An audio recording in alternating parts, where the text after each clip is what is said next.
today with Drew McCormick. How you doing, Drew? Good, good. How are you doing?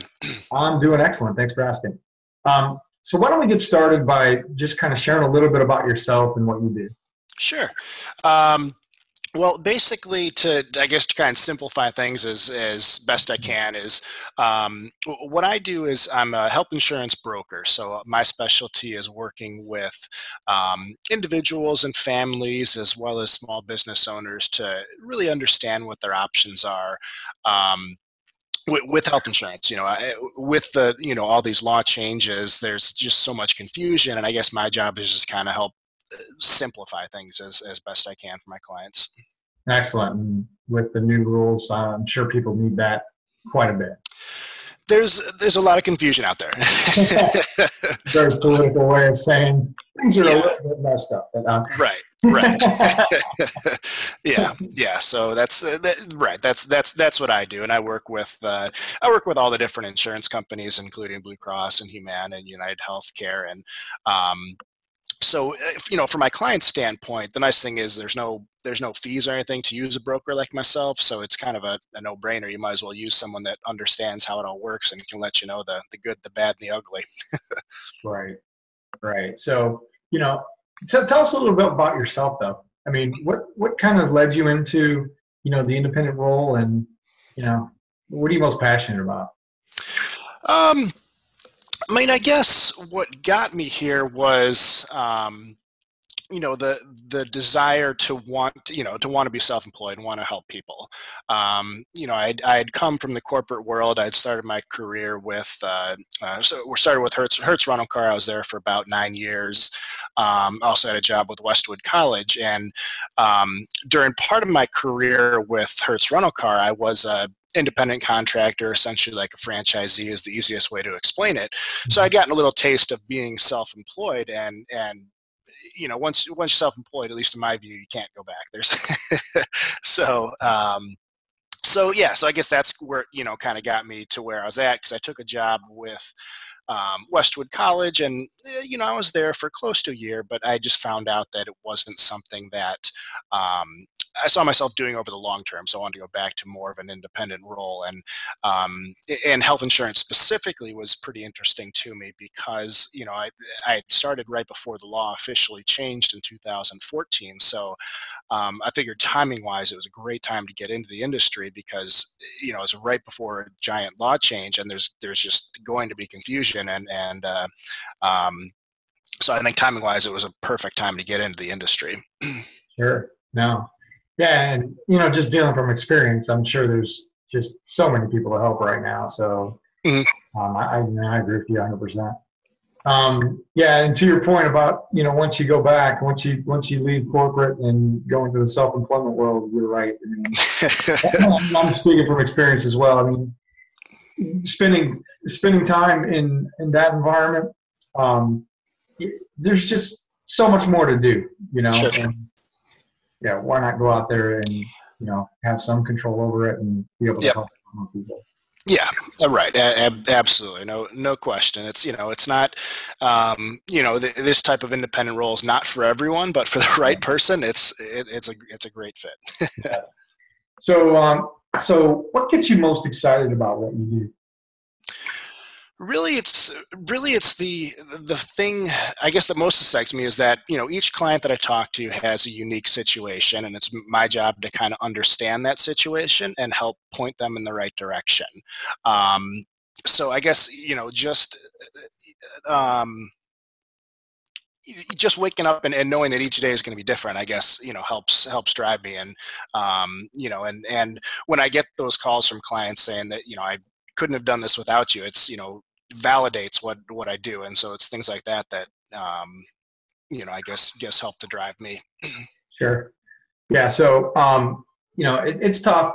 Business isn't always easy. There's you take the good with the bad, and usually what I find is people do some things that kind of keep them in the zone, keep them on top of their game, to help them get over the humps when those humps appear. What are some of the things that you do to kind of stay on track? For me, it's just being consistent. finding a system that that works for me and sticking with it no matter the results, because the results I have no control over. I can't control how many people I help sign up each day. That's beyond my control. But what is within my control is what I do every single day. So I depending on the day, I might say, hey, I want to talk to at least 5 people today, or 10 people, or 20 people, whatever the goal is for that specific day. That's within my control. But how many people say yes to me, how many people say no to me, that part I can't control. But if I control my activity, the rest falls in line. Right.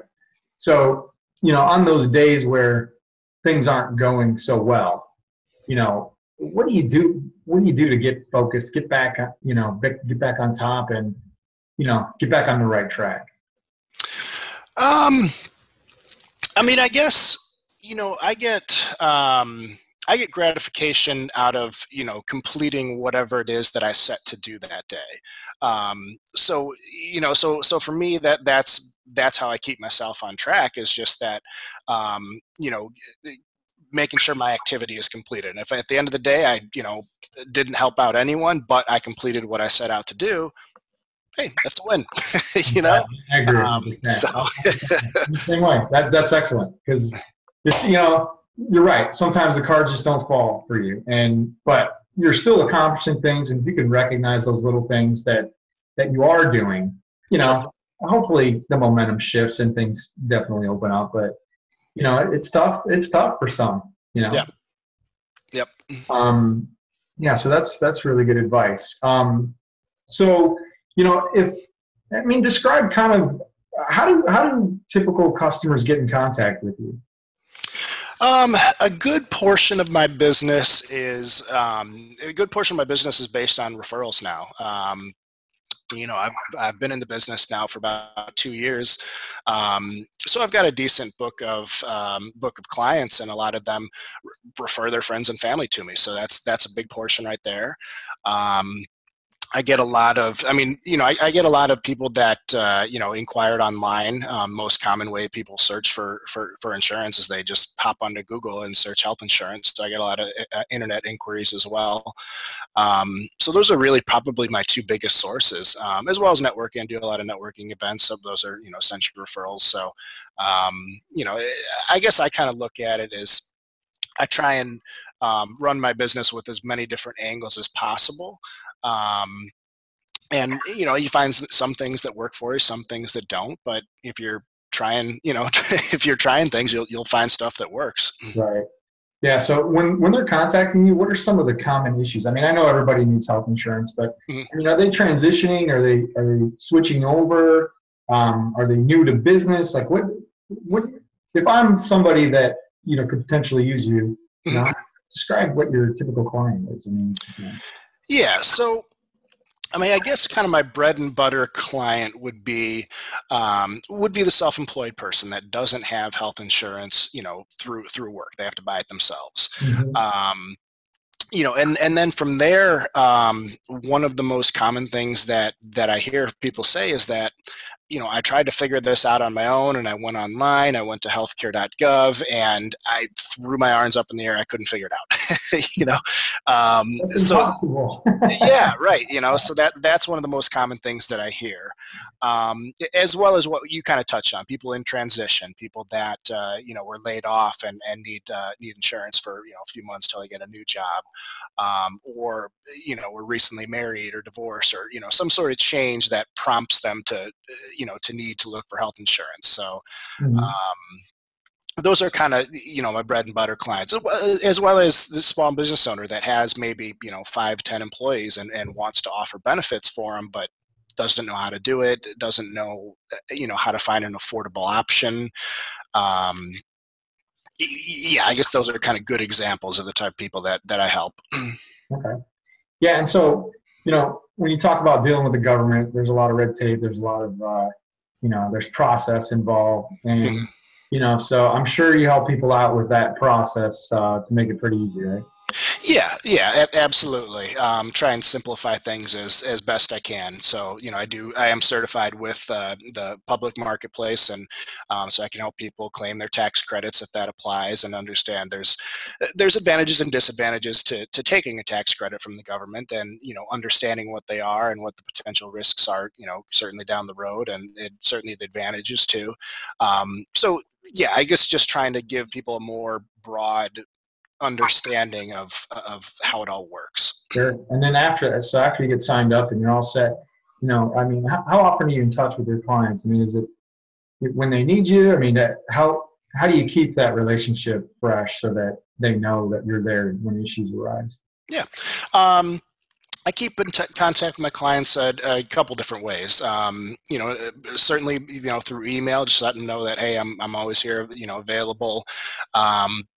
I like to follow up with my clients, typically 2 to 3 months, after they've signed up for a policy, to see, have you used it? Which in most cases people haven't, but but just so that way they know how to get in touch with me, that I'm here, for them. And one of the biggest things I always tell my clients is that, when you have questions about your policies, the advantage of using a broker like myself is that you can give me a call, and I can answer it typically, pretty quickly, rather than calling the 800 number on the back of your card and having to sit on hold. So that's certainly one of the advantages to using a broker like myself, is that if you got questions, I'm easier to get in touch with than the insurance company. So Yeah, I hope so.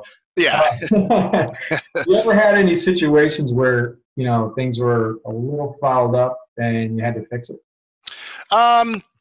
Yeah, I've had a few client situations that one specifically that basically the bill had been miscoded by one of the providers, because the client had an accident supplement with their policy. So in order for the accident supplement to kick in, the bill has to be coded as such, has to be coded as an accident, not an illness. So anyway, the bill had been miscoded. It had been coded as an illness rather than an accident. Now, had it been coded as an accident, it would have been paid for. But since they coded it as an illness, it was subject to the deductible, so the client had to pay for it. So basically just had to walk them through the process on, how to get the bill recoded so that their policy paid appropriately.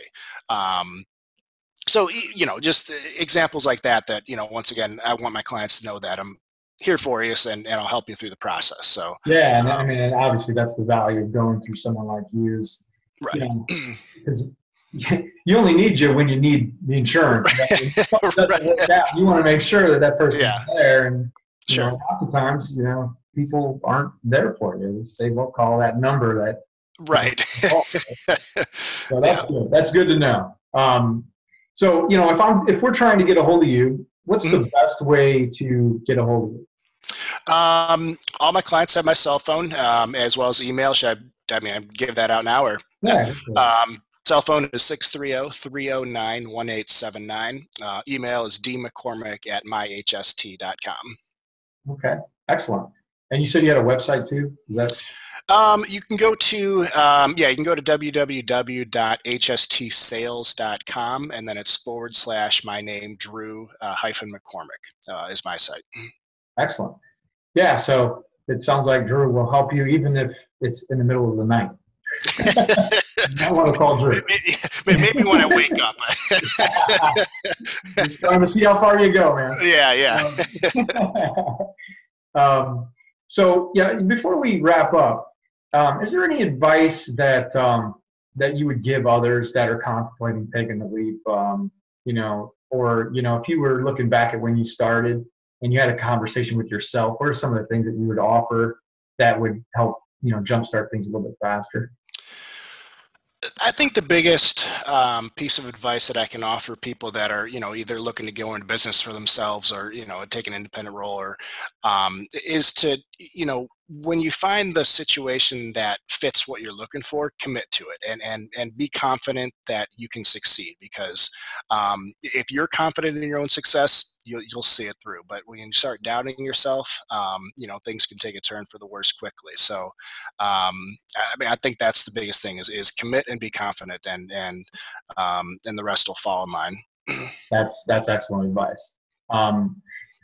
So one more thing, we're both a part of the co-opvertising network, and that's why we're here. That's why we're meeting.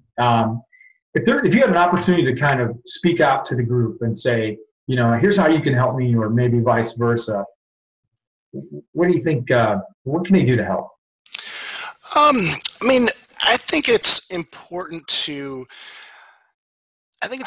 build, relationships in other industries. It's part of networking because, and obviously that's part of the goal of the network is to build other relationships in the Chicagoland area. And, it's amazing when you talk to people, you'll never know, like, oh, that's right, I met someone that does that, let me introduce you. So, and you don't put those pieces together, until you build those relationships. So, biggest thing is just, get out there, put your name out there, and be willing to help people.